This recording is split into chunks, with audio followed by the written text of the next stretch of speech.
चला आपण गुलाबजाम बनवूया। आता चितळेचा अर्धा किलो गुलाबजामचं पाकिट घेतलंय। आता ते आपण मळूया। आता आपण दूध घेतलंय घालायला, लागेल तसं दूध घालायचं।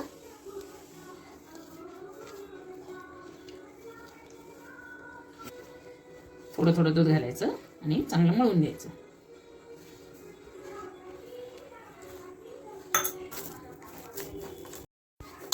आता आपलं चांगलं पीठ मळून झाले। आपण आता पीठ थोडं मुरूसपर्यंत आपण पाक बनवूया। आता आपण साखर घेतली 1 किलो, अर्धा किलो गुलाबजामचं पाकिट आहे। पाणी घालूया, 1.5 तांब्या पाणी घातले।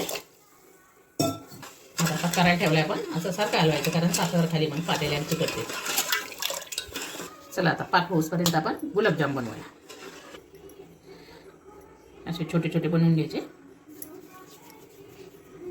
गुलाबजाम सगळे बनवून झाले। आता आपण तळून घेऊया। आता आपलं तेल गरम झाले, आता आपण तळूया। गॅस आहे ना बारीकच ठेवायचा, मोठा नाही करायचा, बारीक गॅसवर तळून घ्यायचं।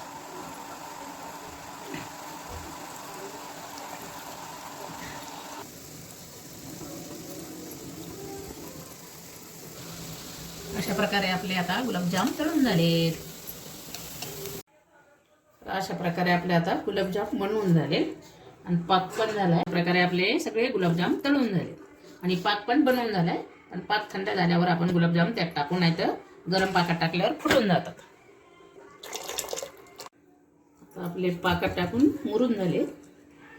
आता आपण काढून घेऊया।